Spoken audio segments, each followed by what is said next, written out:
सुतं देवं कंसचारमर्दनं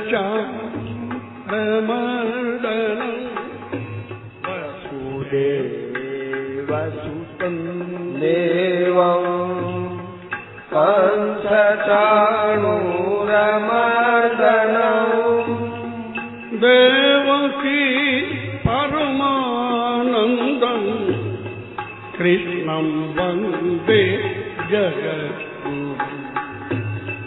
देवकी परमानन्दं कृष्णं वन्दे जगद्गुरुम्।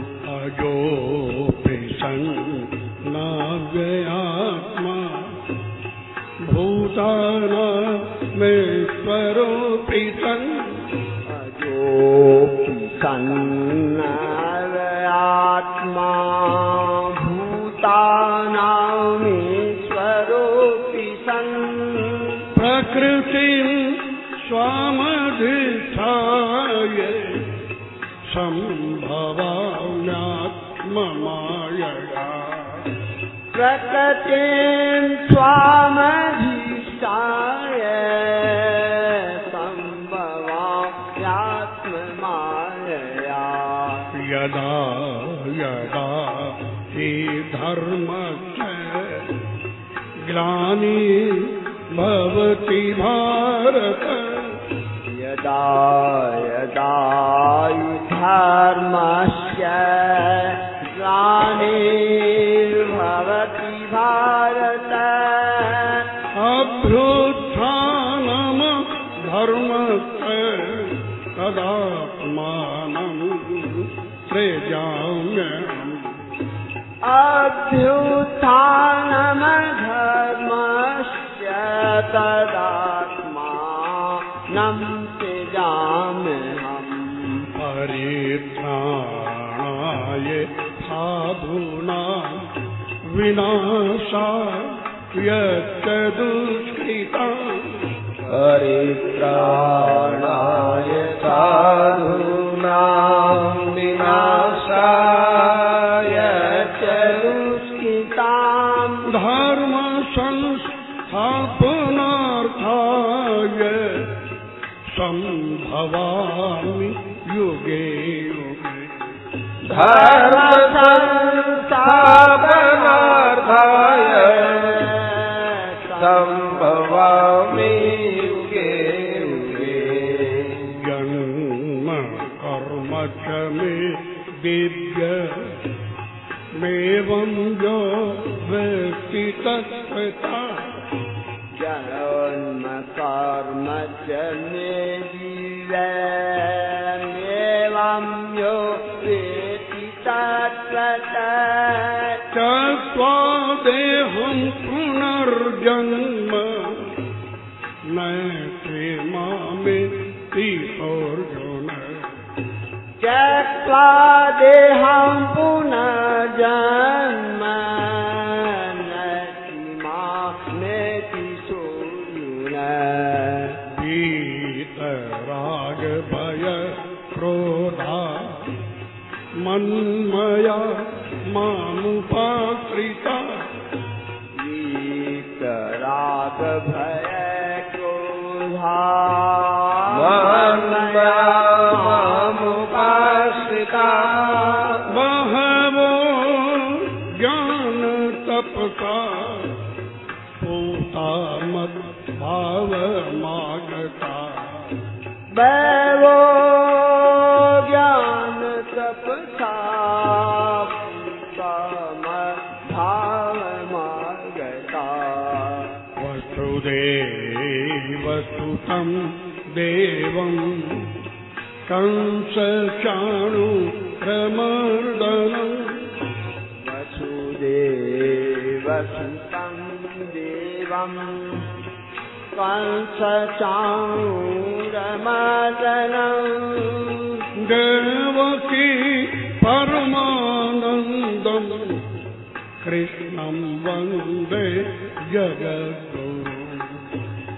देवकी परमानन्दं कृष्णं वन्दे जगद्गुरुम्। जगद्गुरुं कृष्णं वन्दे जगद्गुरुं कृष्णं वन्दे जगद्गुरुं श्रीराम जय जय राम श्रीराम जय जय राम श्रीराम जय जय राम श्रीराम जय जय राम श्रीराम जय राम श्रीराम जय राम श्रीराम जय जय राम श्रीराम जय जय राम श्रीराम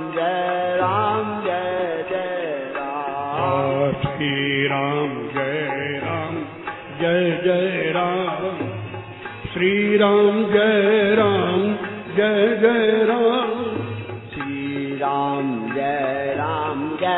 जय राम श्रीराम जय जय राम श्रीराम जय जय राम श्रीराम जय जय राम श्रीराम जय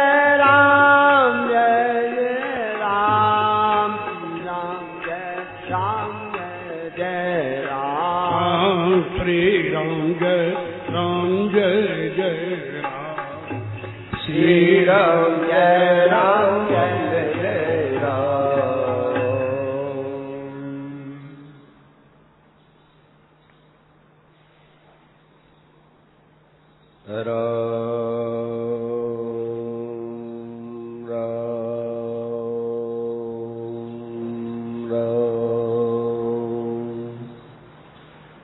ध्येयं सदा परिभवघ्नमभीष्टदोहम्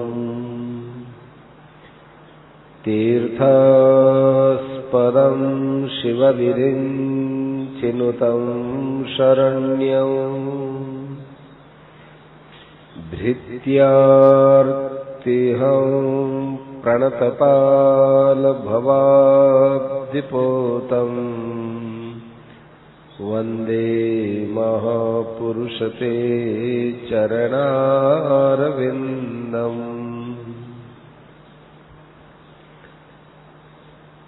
त्यक्त्वा सुदुस्त्यजसुरेप्सितराज्यलक्ष्मी धर्मिष्ठ आर्यवचसा यदगादरण्यम् मायामृगं दयितयेप्सितमन्वधावत् वन्दे महापुरुषते चरणारविन्दम्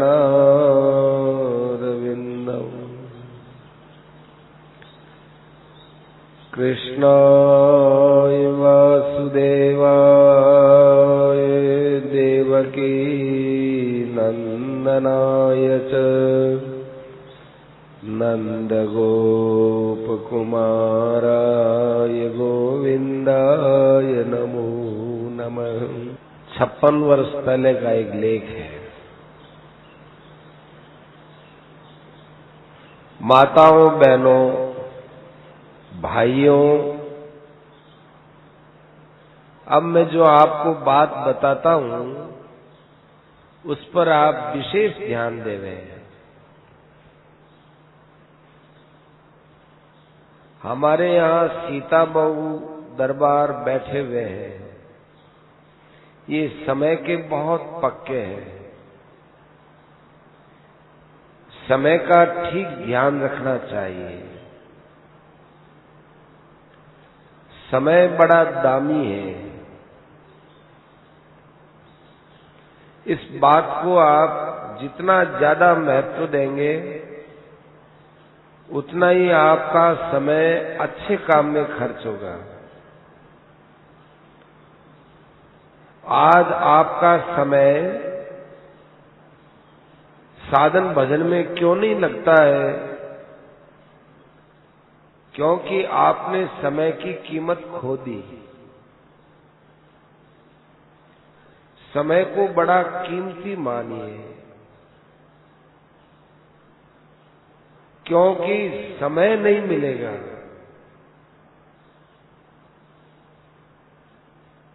यदि सर्दी के बाद गर्मी, गर्मी के बाद सर्दी, ये समय आता है तो क्यों नहीं मिलता कि वो जो हाथ से निकल गया वो निकल ही गया। हम तो इससे आगे एक बात और कहते हैं जो प्राय कम कहा करते हैं।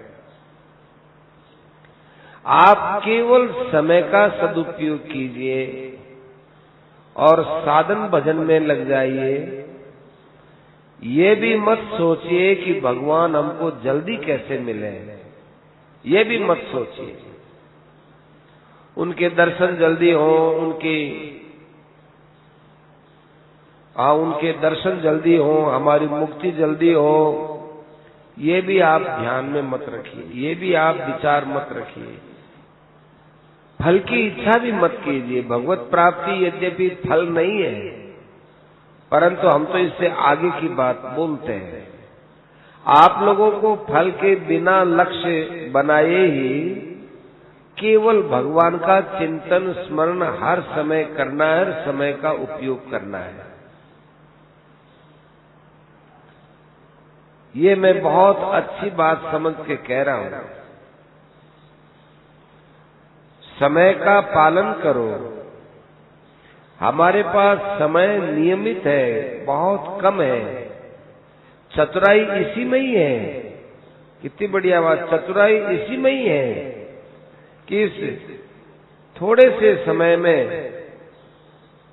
हम बहुत बड़ा काम कर लेंगे। भोजन भी करो, भजन करो, स्वाध्याय करो, परंतु समय का पूरा ध्यान रखो। और दूसरी बात मैं ये कहना चाहता हूं कि प्राय लोगों में देखा जाता है, घर में कोई प्राणी मर जाता है तो बहुत शोक करते हैं। किसी के घर में कोई प्राणी मर जाए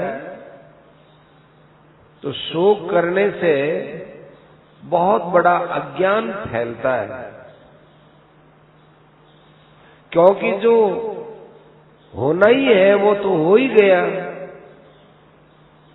अब अपना अज्ञान क्यों फैलाओ? सत्संग करो, कीर्तन करो, भजन करो, भगवान की कथा सुनो। इससे मरने वाले प्राणी को भी शांति मिलेगी और पीछे परिवार वाले रहते हैं उनको भी शांति मिलेगी। ये बात अच्छी तरह से सत्संग करने वालों को समझ लेनी चाहिए। महाभारत में एक कथा है, जब अभिमन्यु मर गया तो सब लोग चिंता में डूब गए, शोक में डूब गए। तो भगवान ने सबको ताड़ना के साथ कहा कि तुम किसके लिए शोक करते हो? जिसके लिए शोक करना चाहिए उसके लिए तो नहीं करते, और जो शोक का विषय नहीं है उसके लिए शोक करते हो। जिसका जीवन पाप में होता है उसके लिए शोक करो। हमारे जीवन का समय भगवान के भजन के बिना खर्च हो रहा है, इसके लिए शोक करो। घर में कोई प्राणी मर गया उसके लिए क्या शोक करना, क्योंकि मरना तो जरूर है। जिसका जीवन भगवान के याद में व्यतीत हुआ है उसके लिए शोक करने की क्या जरूरत है? दशरथ जी मरे, परिवार में हाय त्राही मच गई। उस समय वशिष्ठ जी महाराज आए, निज विज्ञान प्रकाश, अपने ज्ञान के प्रकाश से सबको शोक मुक्त किया। फिर भरत जी आए, भरत जी भी रोए। यद्यपि भरत जी का रोना दशरथ जी के लिए नहीं था, फिर भी दशरथ जी के मरने पर बुलाया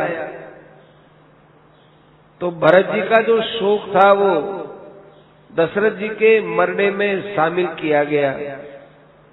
तो वशिष्ठ जी ने उनको यही समझाया कि तात पुत्र पिता के लिए शोक क्यों करते हो? तुम ये देखो कि तुम्हारे पिता धर्म का पालन करते करते सबका त्याग करके गए हैं, शोक क्यों करो? तो भरत जी महाराज में हिम्मत आ गई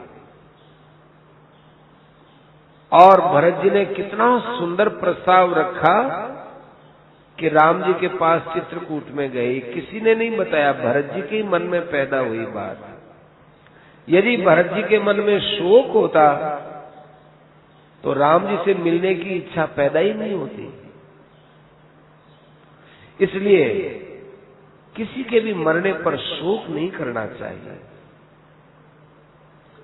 शोक तो उसके लिए करो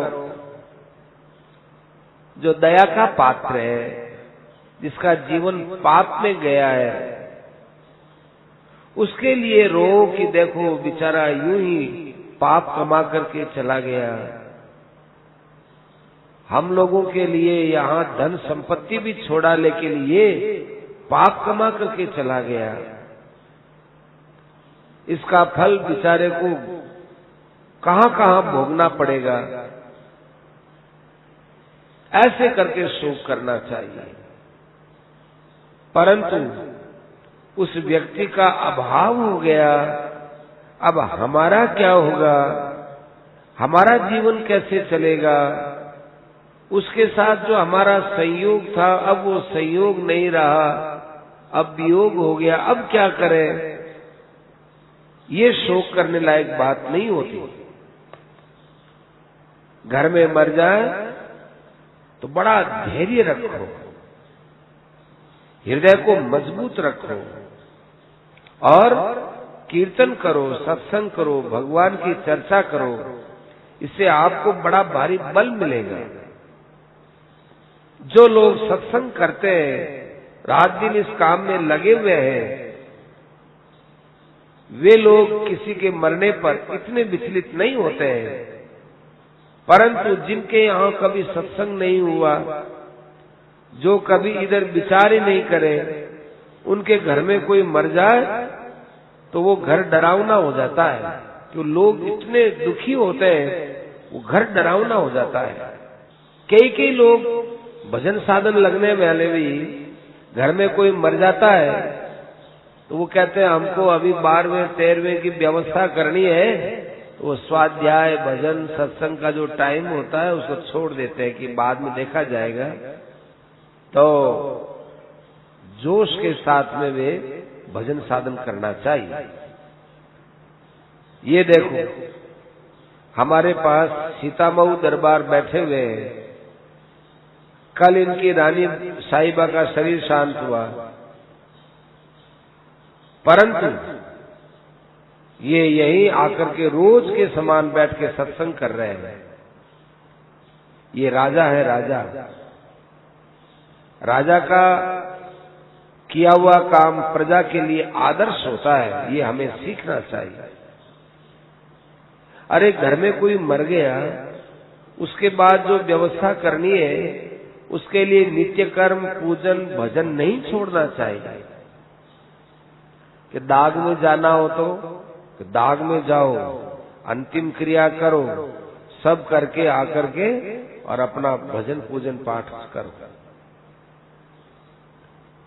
कोई कहते हैं हम ठाकुर जी के हाथ लगावे कि नहीं। ठाकुर जी आपके अपने हैं ना, तो आपका खुद का परिवार का सदस्य है वो। चाहे वो बाल कृष्ण हो, चाहे सीताराम हो, जिन ठाकुर जी को आप रोज लड़ाते हो, खिलाते हो, पिलाते हो, वो आपके घर का एक सदस्य है। उसकी पूजा करने में कोई आपत्ति नहीं है। जीवात्मा को शांति मिले इसके लिए सब कर्म करो, भगवान की चर्चा करो। शोक करने से भगवान का अपमान होता है।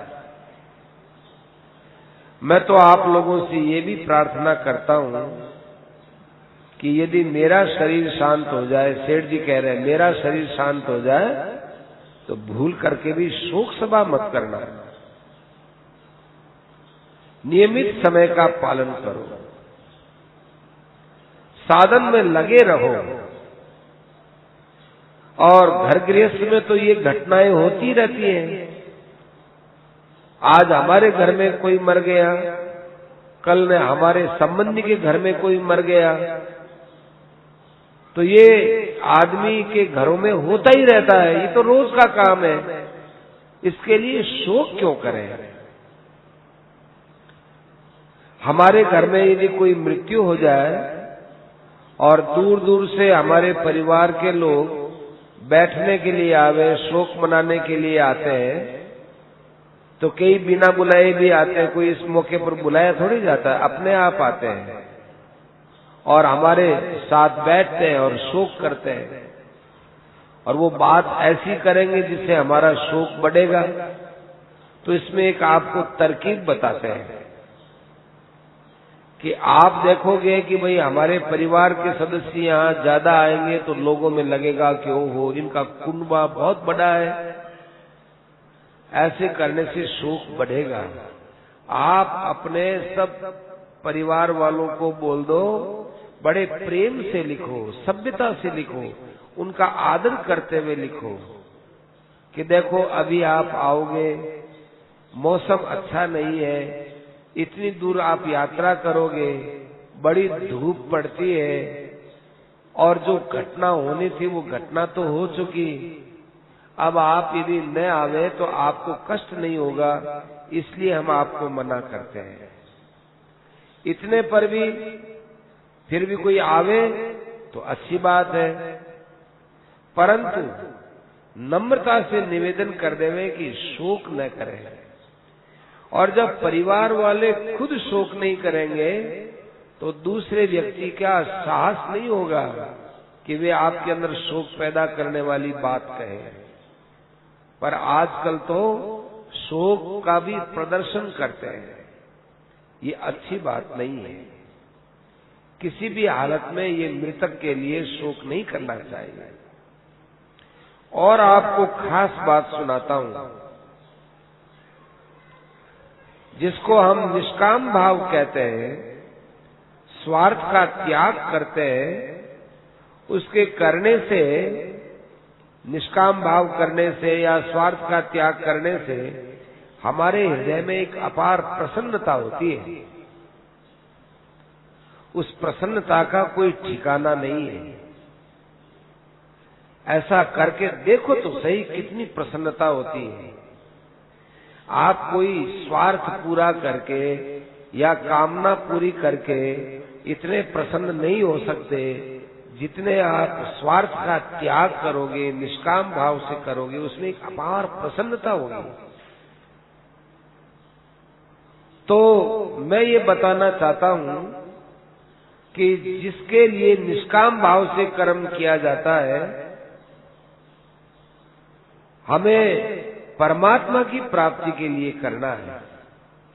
केवल हमको प्रसन्नता मिलेगी इसलिए नहीं, परमात्मा की प्राप्ति करनी है, क्योंकि उस प्रसन्नता का उपयोग परमात्मा के साथ जोड़िए।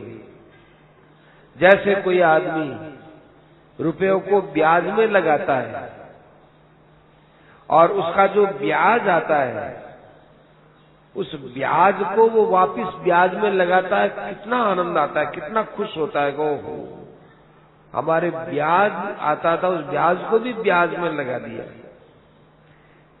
तो ये कोई उदाहरण बढ़िया नहीं है, पर एक अंश में देखने लायक है कि जो निष्काम भाव से प्रसन्नता हुई उसको भगवान में लगा दिया। तो भगवान कहते हैं जो पुरुष मेरा ध्यान करते हैं, मैं भी उन्हीं का ध्यान करता हूं।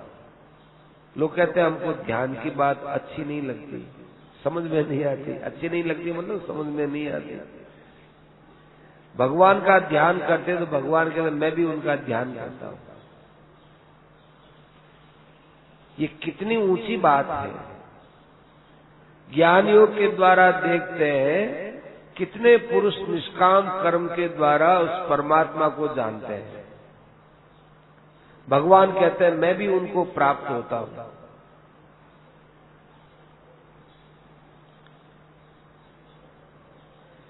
परमात्मा के लिए जो निष्काम भाव होकर लगते हैं, उन पर भगवान की अपार कृपा समझनी चाहिए। तीसरी बात मैं और बताता हूं कि आप लोग परिवार में रहते हो तो इसमें राग द्वेष बहुत ज्यादा फैला हुआ रहता है। ये राग और द्वेष आपके परिवार को खोखला कर देता है, प्रेम को खोखला कर देता है। राग और द्वेष के त्याग से आपका अंतःकरण पवित्र होगा और मरने के बाद आपका अंतःकरण साथ जाएगा। उसको बढ़िया बना करके जाओ तो ये आपके लिए आगे बढ़िया परिस्थिति पैदा करेगा, और इसको गंदा करके जाओगे तो गंदी बात आगे भी आपको दुख देगा। इसलिए राग द्वेष मत करो, परिवार में एक एक का हित करो। ऐसा सोच के करो कि इसका हित करने से भगवान प्रसन्न होंगे, इसका हित करने से भगवान प्रसन्न होंगे। ऐसा करके देखो, अंतःकरण में बड़ी शांति मिलेगी। प्रसादे सर्व दुखानाम हानिरस्योपजायते। जिसके अंतःकरण में प्रसन्नता पैदा होती है, उसका लक्षण है कि सब दुखों का नाश हो जाता है और प्रसन्न मन के अंदर परमात्मा की प्राप्ति की निश्चय की बात बैठती है, शांति प्राप्त होती है। स्थित प्रज्ञ की जो बात है वो बात आ जाती है। छोटी सी बात है, राग द्वेष नहीं करना, क्योंकि किसी वस्तु को लेकर ही किसी से राग द्वेष होता है। वस्तु तो हमारे प्रारब्ध से मिलेगी, और व्यवहार कोई हमारे साथ खराब करता है तो वो भी हमारे भाग्य से कर रहा है, हमारे भाग्य में लिखा है इसलिए कर रहा है। इसलिए दूसरे के व्यवहार को मत देखो, अपना व्यवहार सुधारो। तो हमें निष्काम भाव से स्वार्थ रहित होकर कर्म करने चाहिए। जैसे भगवान का भक्त है, वह हरदम सोचता है कि भगवान कैसे मिले, कैसे मिले, कैसे मिले। इसी प्रकार से जो निष्काम कर्म करने वाले हैं, वो भी यही सोचे कि मेरे मन में कभी कामना न हो जाए। ऐसा जो महात्मा है, जो संसार में रहता हुआ भी किसी से कोई संबंध नहीं रखता है, वह बहुत श्रेष्ठ पुरुष होता है। श्रेष्ठ पुरुष जो आचरण करते हैं, दूसरे लोग भी उसी का ही अनुसरण करते हैं। इसलिए जो महात्मा पुरुष है, उनको अपनी क्रियाओं में, अपने आचरणों में बहुत ध्यान देना चाहिए। वैसे भी महात्माओं के द्वारा स्वाभाविक अच्छे ही आचरण होते हैं, पर जिनका लोग आदर्श मानते हैं, उनको अपने आचरणों पर बहुत ध्यान देना चाहिए। कभी कभी लोग समझते हैं कि हमारे भाव अच्छे हैं, बाहर की क्रिया चाहे कैसी हो, ऐसा महात्मा के अंदर भाव नहीं आना चाहिए। आदर्श पुरुष को ऐसा नहीं देखना चाहिए, क्योंकि भाव मन का कौन देखता है? भाव तो किसी का पता चलता नहीं, क्रिया ही दिखती। इसलिए क्रिया आदर्श होनी चाहिए। इसीलिए उपनिषदों में आता है, जो आचार्य होते हैं वे शिष्य को शिक्षा देते हैं, सत्यम वद, धर्मम चर, सत्य बोलो, धर्म का आचरण करो, और इसके साथ साथ ये भी कह देते हैं कि मुझ में जो गुण है उनको तुम धारण करना, और जो मेरे में दोष है उनको कभी स्वीकार मत करना। तो श्रेष्ठ पुरुष इस बात से डरते रहते हैं कि हमारे द्वारा कोई दोष न हो जाए, कोई गलती न हो जाए। गीता में कहा है कि यस्मान्नो द्विजते लोको लोकान्नो द्विजते च यः हर्षामर्ष भयोद्वेगैर मुक्तो यह सच में प्रिय है। जो किसी से नाराज नहीं होता, उद्विग्न नहीं होता, उखड़ता नहीं, और जो दूसरों को उखाड़ता नहीं, दूसरों के अंदर क्रोध पैदा करता नहीं, और खुद दूसरों से उद्विग्न होता नहीं, और जो हर्ष से, शोक से, क्रोध से रहित है, भय से रहित है, सब उद्वेगों से रहित है, वो मुझे बहुत प्यारा लगता है। यहाँ भगवान ने ये नहीं कहा कि वो मेरा भजन करता है कि नहीं करता है। वो भगवान तो कहते हैं कि यदि इतनी बात आ गई तो वो मेरे लिए बहुत प्यारा हो गया। भजन तो हमें करना ही है।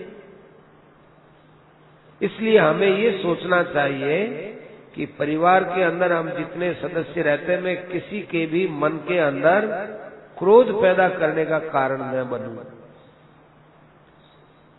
मुझमें किसी भी प्रकार की बुराई न आवे और दूसरों की बुराई से भी मैं नाराज न हूं।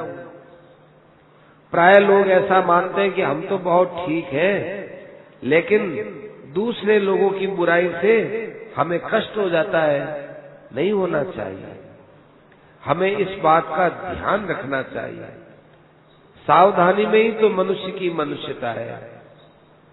ऐसा ख्याल रखते हुए यदि बुराई आ जाए, क्रोध आ जाए, तो अपनी गलती माननी चाहिए। सफाई नहीं देनी चाहिए कि मेरा क्या दोष है, मैंने क्या बिगाड़ दिया।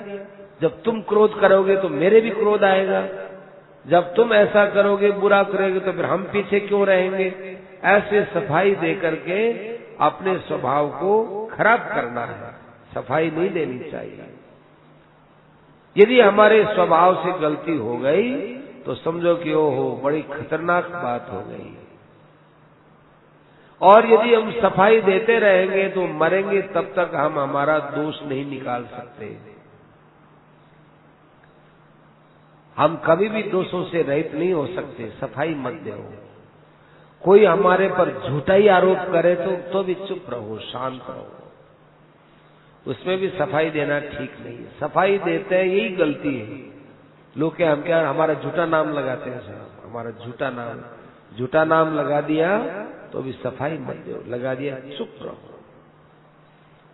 यदि आप सफाई दोगे तो ये सफाई देना गलती हो गई।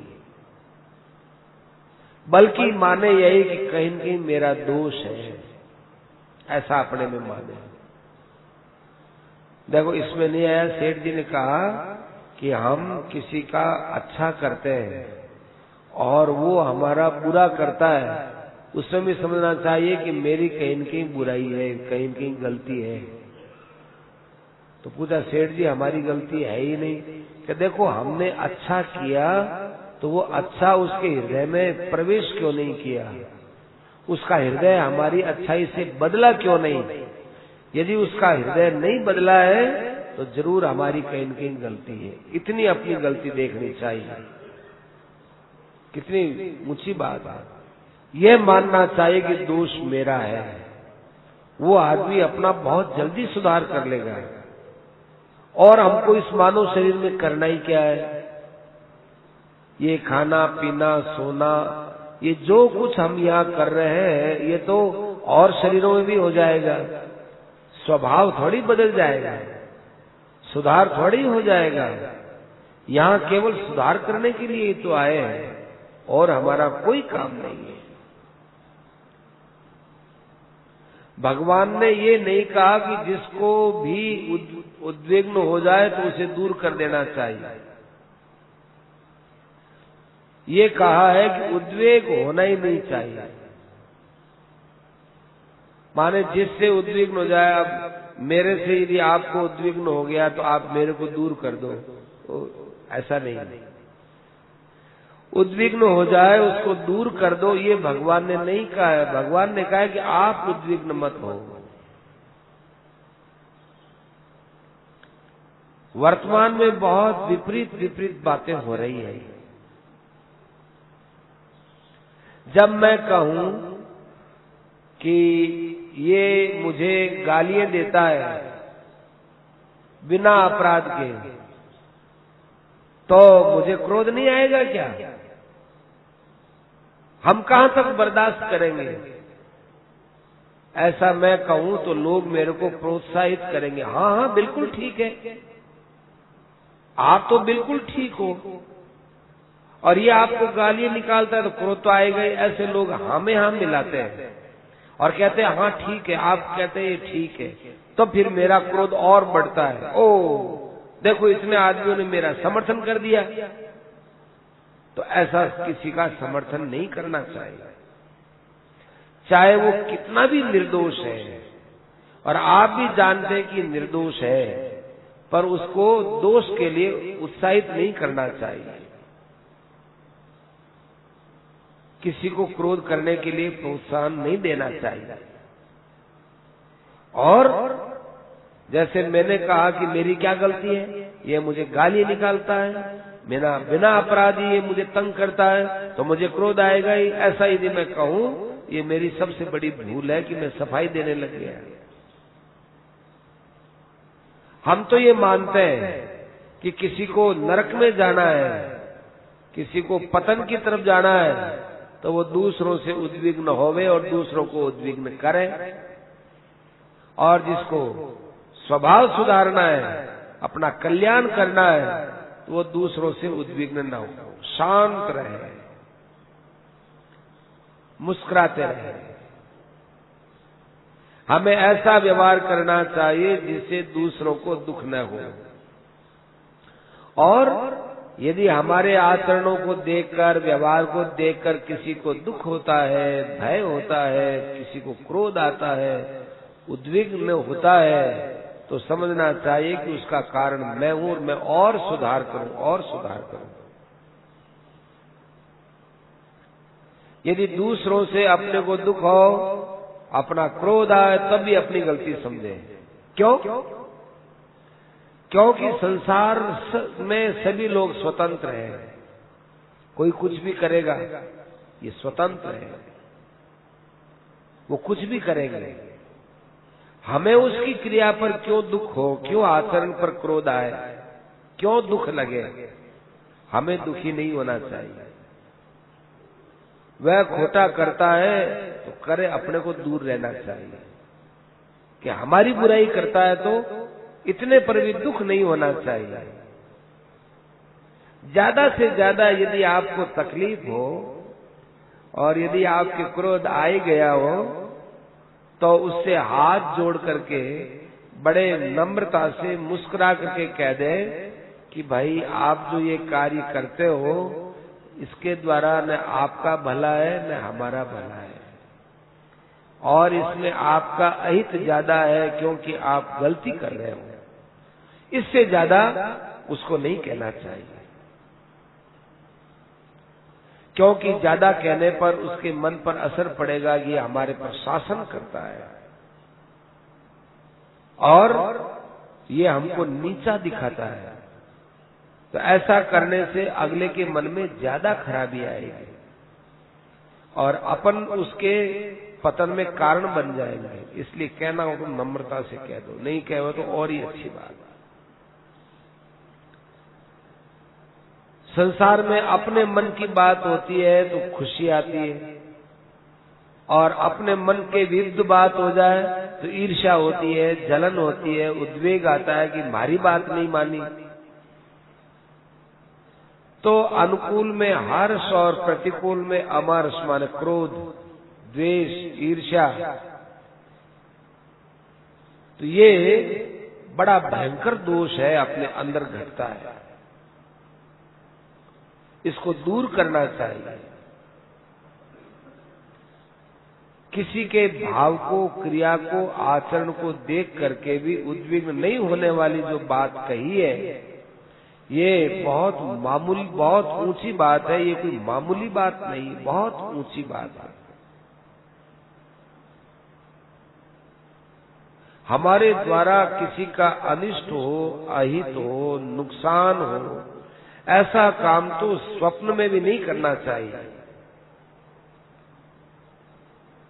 और किसी का हमसे उपकार हो जाए, भला हो जाए और किसी का सुधार हो जाए, तो काम करना चाहिए, परंतु उसको जताना नहीं चाहिए कि देख मैंने तेरे साथ ये भला किया है, मैंने तेरा उपकार किया है, मैंने तेरा दुख में जो है सहयोग किया है।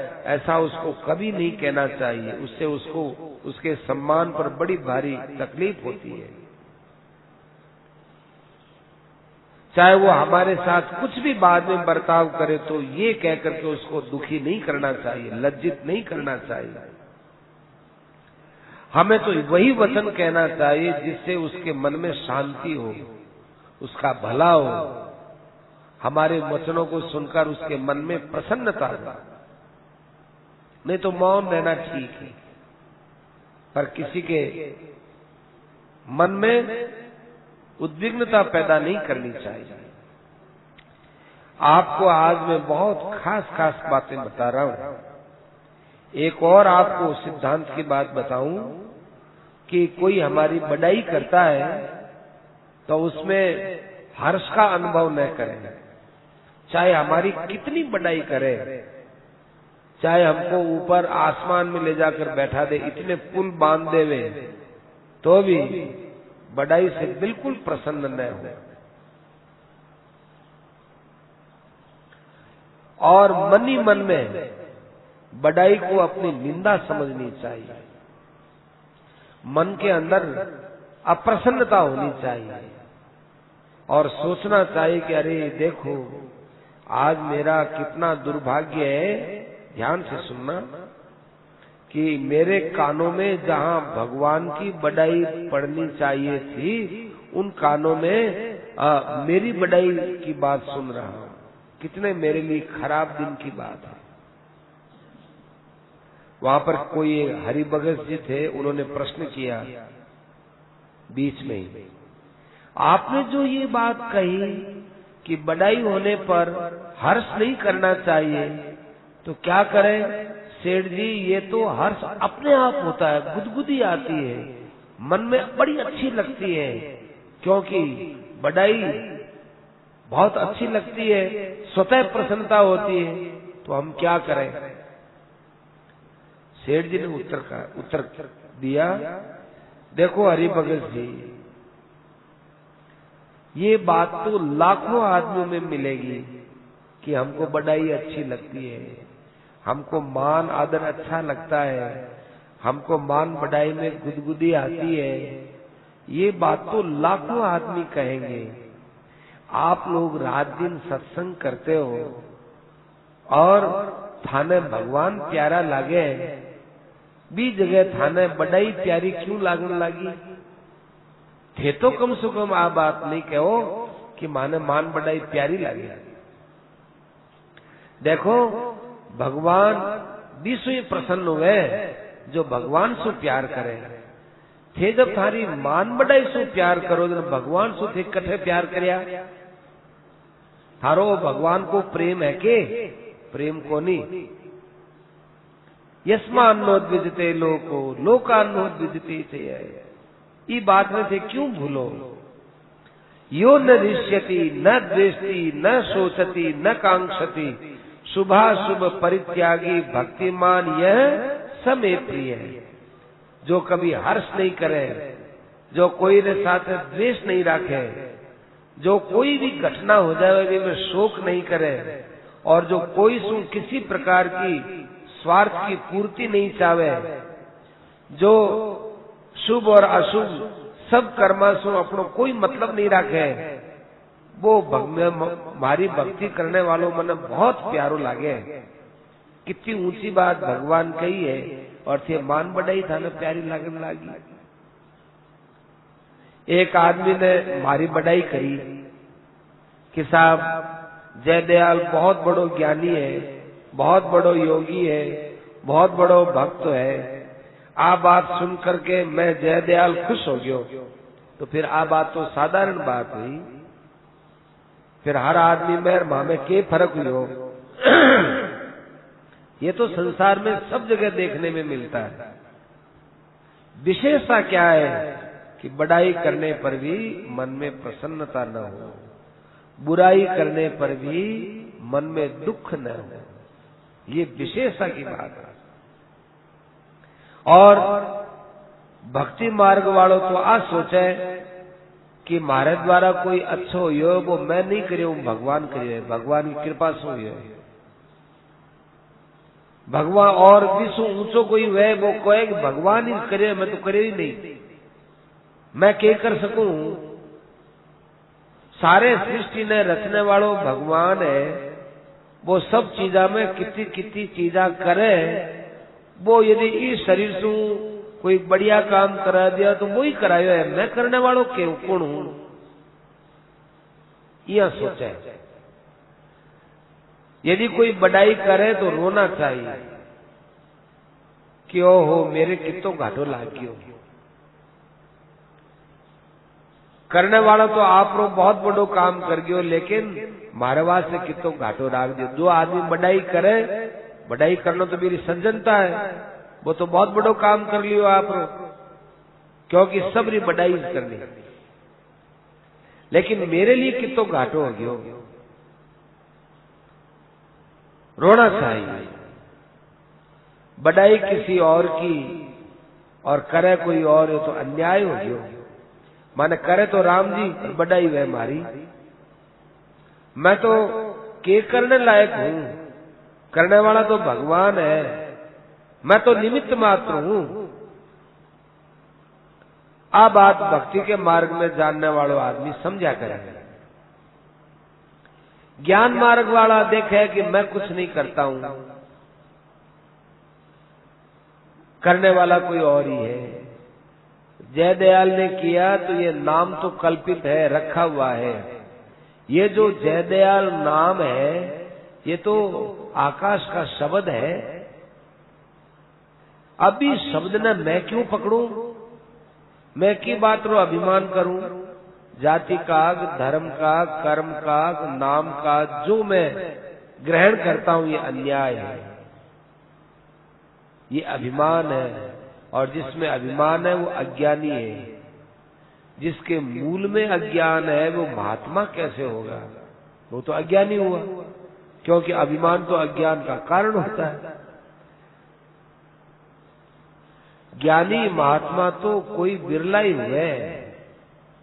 अभिमान्य शून्य होकर के निष्काम भाव से कर्म करे।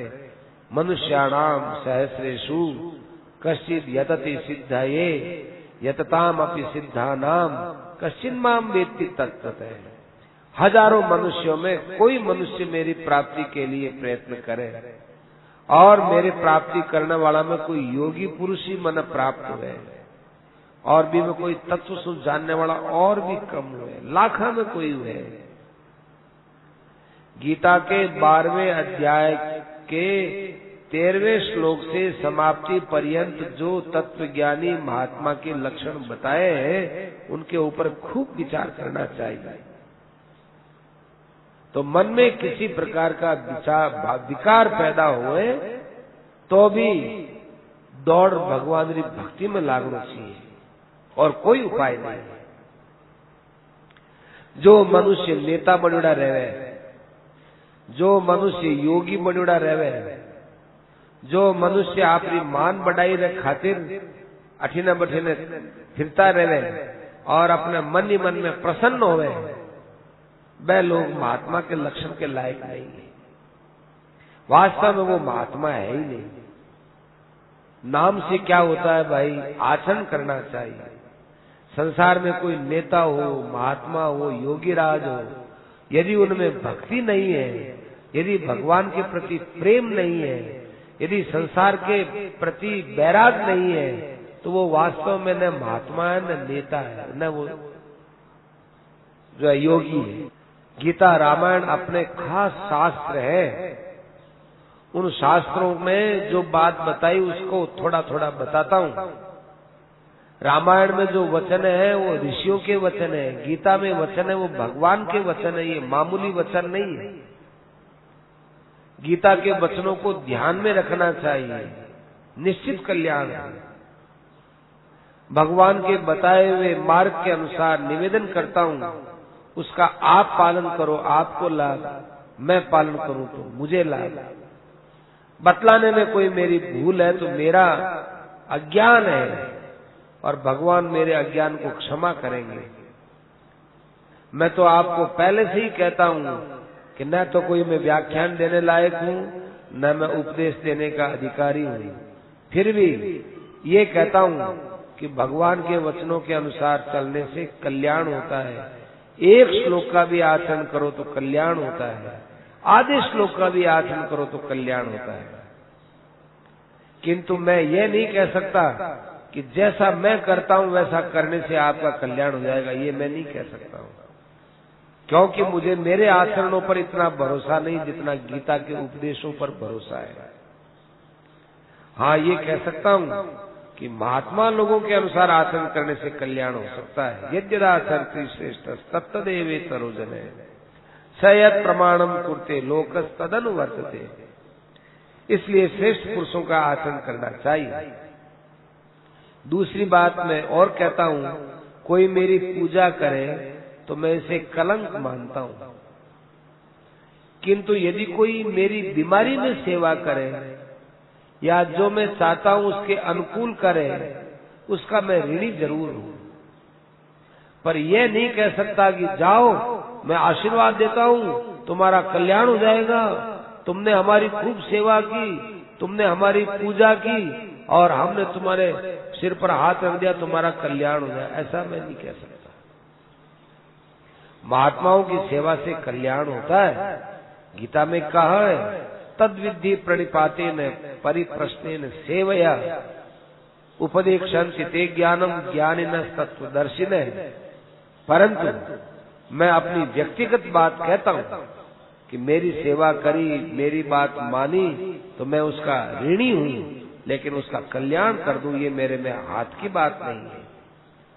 बात जो मानने वाले हैं, जैसे आप लोग सत्संग करते हैं तो मेरी बात मानने वाले हो तो मैं आपका आभारी हूं। आप कहते हैं आपने तो बड़े लाभ की बात बताई, तो आप आभारी क्यों हैं? ताकि हम आपसे अधिक मुझे भी लाभ होता है। यदि आप लोग यहाँ ऋषिकेश में नहीं हो तो मैं किसको सुनाऊं? क्या पहाड़ों को सुनाऊं? क्या वृक्षों को सुनाऊं? आपने कैसी कृपा की कि आपने मुझे सुनाने के लिए कहा और भगवान की बातें सुनाई, आपको भी अच्छी लगी, मेरे को भी अच्छी लगी, तो इसमें खासियत तो भगवान की है। इसलिए हमारी तरफ मत देखो, भगवान की तरफ देखो। जो भी बात सुनाता हूं वह ऐसा ही है जैसे सूर्य का प्रतिबिंब पानी में पड़ता है, दर्पण में पड़ता है, ऐसे भगवान का चरित्र का प्रतिबिंब आपके हृदय में पड़ता है। जो भी वाणी के द्वारा कहा जाता है सब भाई लोग सुनते नहीं है। कोई को नींद आ जाती है, कोई रो मन इधर उधर चलो जावे, और थोड़ी बहुत बातें समझे तो वो बुद्धि में पकड़ नहीं सके, तो आप लोगों को विशेष लाभ नहीं होता, फिर भी आपको बात अच्छी लगती है, तो फिर मुझे भी तो लाभ होता होगा। आप लोग मेरी बात सुनते हो, मैं आपका उपकार मानता हूं। गीता ने कहा है वो वचन मैंने जीवन में काम में लिया तो मेरा कल्याण, तुम काम में लाओ तो तुम्हारा कल्याण। मैं ये नहीं कह सकता कि मेरा तो कल्याण हुआ या नहीं, आप लोगों की बात आप करो। मैं तो इतना ही कह सकता हूं कि भाई तुम काम में लाओ तुम्हारा कल्याण, मैं लाऊं तो मेरा कल्याण। जो महात्मा के और परमात्मा के वचनों को माने उनका कल्याण। महात्माओं की सेवा से लाभ होता है, किंतु वे है महात्मा कौन है? ये महात्मा शब्द भी हर किसी के लिए लागू नहीं हो सकता, खूब अच्छी तरह से समझना चाहिए। आप लोग दूर दूर से चलकर अपना कल्याण करने के लिए सत्संग में आए हो और सत्संग में लगे हो, आपका कृतज्ञ हूं। और इतने पर भी कल्याण नहीं हुआ तो भाई अब भगवान के हाथ की बात है। देखो अपने 3 आदमी हैं, एक तो मैं भगवान की बात कहने वाला, एक आप भगवान की बात सुनने वाले, और आपके और हमारे दोनों के परम प्रकाशक भगवान स्वयं तीन है, किंतु मुख्य तो आप और भगवान है। मैं तो केवल भगवान की बात आप तक पहुंचा सकता हूं और इसमें हमारा अपना कुछ नहीं है। जैसे डाकिया मनी ऑर्डर से पैसा देता है तो जिसका पैसा है उससे पैसा रवाना हो गया और जिसको पैसा मिलता है उसको पैसा दे दिया। डाकिया को तो वही तनख्वाह मिलने वाली है, चाहे वो 100 रुपए का मनी ऑर्डर आवे और चाहे 100 रुपए का मनी ऑर्डर न आवे, उसको तो 100 रुपए में से कुछ भी मिलने वाला नहीं है। ऐसे भगवान की बात आपको प्रिय लगे, आप पर भगवान की असीम कृपा होगी। और बढ़िया बात आपको सुनावे कि आप भगवान के वचनों को सुनते हैं और सुनने से कल्याण न हो, इसका कारण क्या है? कारण यह है कि या तो हमारे अंदर श्रद्धा की कमी है या कहने वाले में ज्ञान की कमी है, परंतु भगवान में किसी प्रकार की कमी नहीं है। भगवान तो वास्तव में कोई कमी वाले नहीं है। भगवान के दया सब कहता था और वो लोगों को कहता था, मर गया होगा तब तक। सेठ जी कह रहे हैं अपने लोगों में एक आदमी था, उसका नाम नहीं लेता, वो अपने को महात्मा कहलाता था कि मैं महात्मा हूं, मेरी पूजा करो, मेरा ध्यान करो, मेरा ऊठन खाओ, कल्याण हो जाएगा। तो मैं तो जोर से कहता हूं कि ऐसा कभी नहीं करना चाहिए। जो ऐसा कहते हैं वो पाप के भागी होते हैं। जो अपने को ऐसा मानते हैं कि हमारा जूठा खाओ, हमारा ही ध्यान करो, हमारी पूजा करो और हमारी कृपा से कल्याण हो जाएगा, और अपनी फोटो पुजवाते हैं, अपने चरणों का अमृत देते हैं, अपने चरणामृत देते हैं, चरणों का जल देते हैं, अपना ही ध्यान करवाते हैं, अपनी पूजा करवाते हैं, उसको महात्मा नहीं महात्मा समझना चाहिए, अर्थात वो महान तामसी है। आजकल तो ऐसा रिवाज चल गया, ये जो गुरुडम है, अर्थात गुरु ही सब कुछ है, भगवान की तरफ जो लोगों को नहीं लगाकर अपने अंदर ही लगाते हैं, इससे बड़ी नास्तिकता फैल रही है।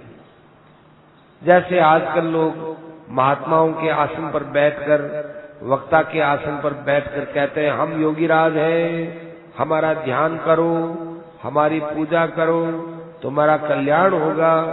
ऐसे लोगों से बहुत बड़ा भारी खतरा है, सावधान रहना चाहिए। जूठन तो किसी का भी नहीं खाना चाहिए। जूठा खाने से पाप बुद्धि होती है। एक तो जो जूठन होता है उसमें ग्लानि नहीं होती, ये भी एक पाप ही है, फिर आगे पाप बढ़ेगा ही।